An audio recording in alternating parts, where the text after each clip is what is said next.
Message ko para sa sarili ko para for 2024.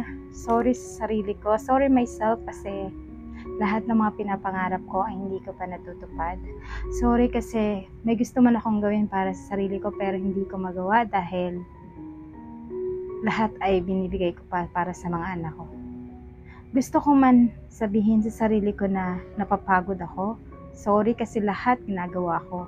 Sorry kasi lahat halos umaga't gabi ginagawa ko para lang matugunan ang kagustuhan ng mga anak ko.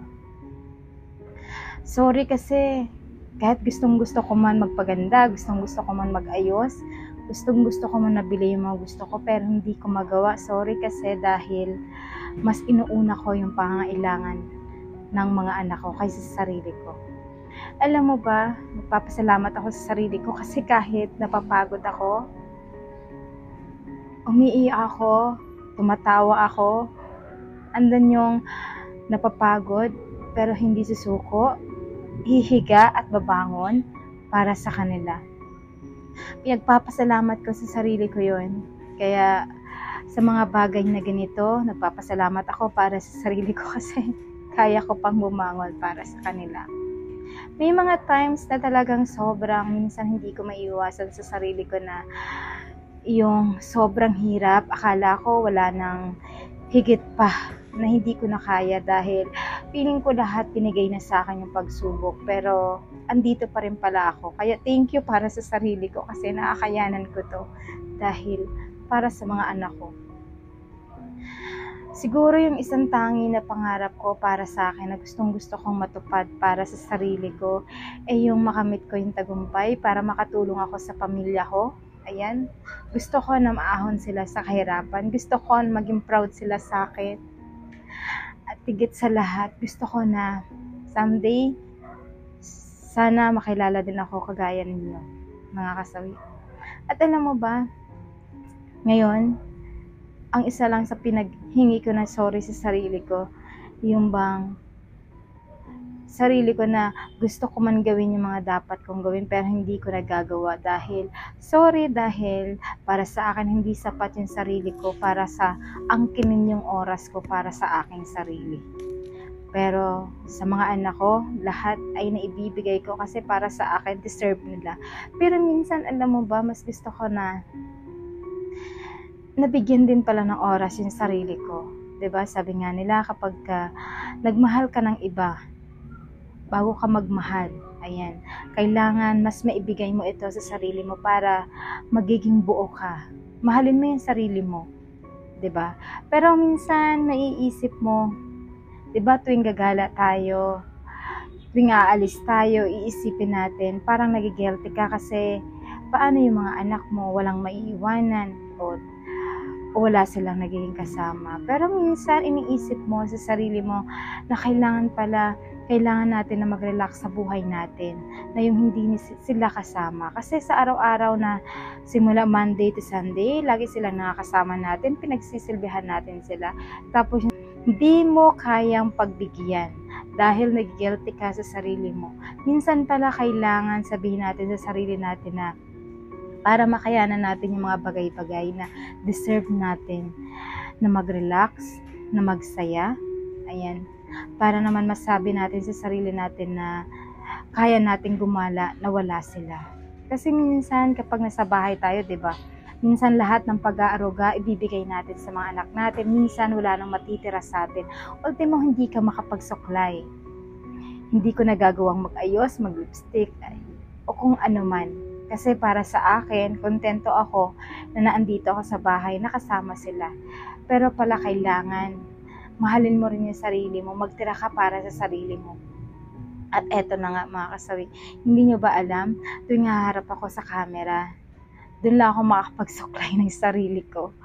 Kasi gusto ko maging maganda sa paningin ninyo. Yung kaaya-aya tingnan, yung magiging masabi nyo na presentable ako sa harapan ninyo. Pero kapag nakita niyo ako sa personal, makita niyo ako sa bahay ko, masasabi niyo na, ay, ganito lang pala si advisor, ganito lang pala si Pusong Sawi, napakasimple, yung walang ayos, yung ultimo suklay, hindi ka makapagsuklay kasi nga busy-busy ka sa mga bata na talagang nag-aasikaso para sa kanila.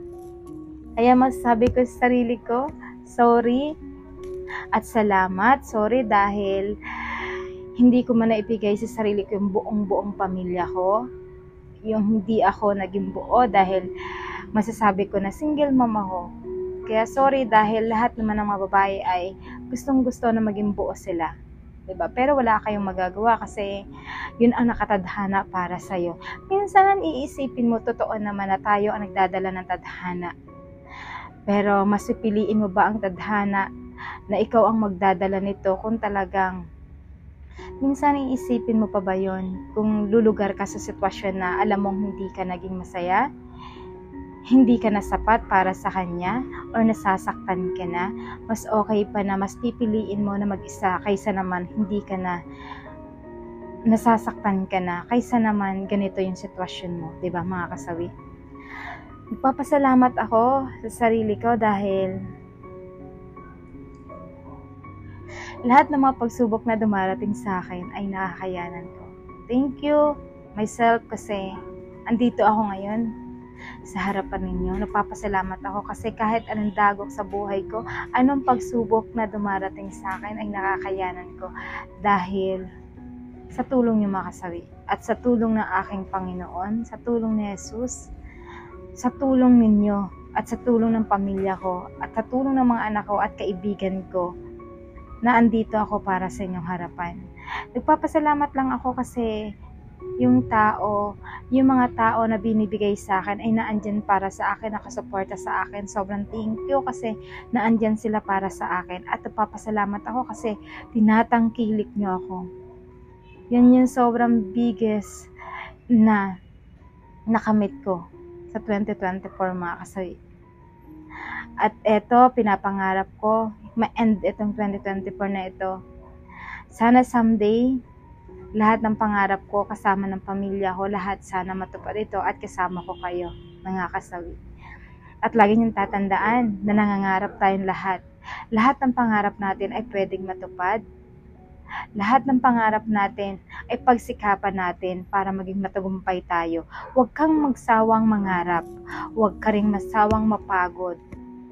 Sabi nga nila, pwede tayong umiyak, tumawa, pwede tayong humiga, pwede tayong bumangon, pwede kang mapagod, pero huwag kang sumuko. Tuloy ang laban ng buhay. Kapag yan ang sangkap natin, mga kasawi, alam mo ba, lahat makakayanan natin. Makakasurvive tayo. Basta magtiwala ka lang kay God na kaya natin ito at malalampasan natin ito dahil sa tulong niya at sa mga taong nagmamahal sa akin at higit sa lahat sa mga taong naandyan para sa akin. Kaya thank you so much sa mga tao na naandyan palagi para sa akin. Siyempre sa mga fans ko, sa followers ko, sa buong team ng Meta, ayan, na talagang todo support sa akin. Sa mga 100% na nanangkilik sa nagtatangkilik sa akin, nagpapasalamat ako. Sa pamilya ko, sa BFF ko, ayan, sa boss ko, siyempre, kay Ordinary Man, sa mga anak ko, sobrang thank you kasi naandyan kayo para sa akin. At hindi ko ito makakalimutan dahil nagkaroon ng advisory ng mga pusong sawi dahil sa inyo, sa pagtatangkilik niyo sa akin mga kasawi. At ang masasabi ko lang, aking message para sa sarili ko na talagang andito ako para sa inyo mga kasawi. Ikaw, ano ang message mo para sa sarili mo? Pwede mong i-comment mga kasawi. Dahil sabi nga nila, ang pagpapahalaga sa sarili ay deserve natin na maging masaya, maging successful at higit sa lahat, masarap mangarap at eto ay maging matagumpay someday mga kasawi. Lahat tayo ay pwedeng mangarap dahil free ito mga kasawi. Yan lang po yung aking message para sa sarili ko. Bye!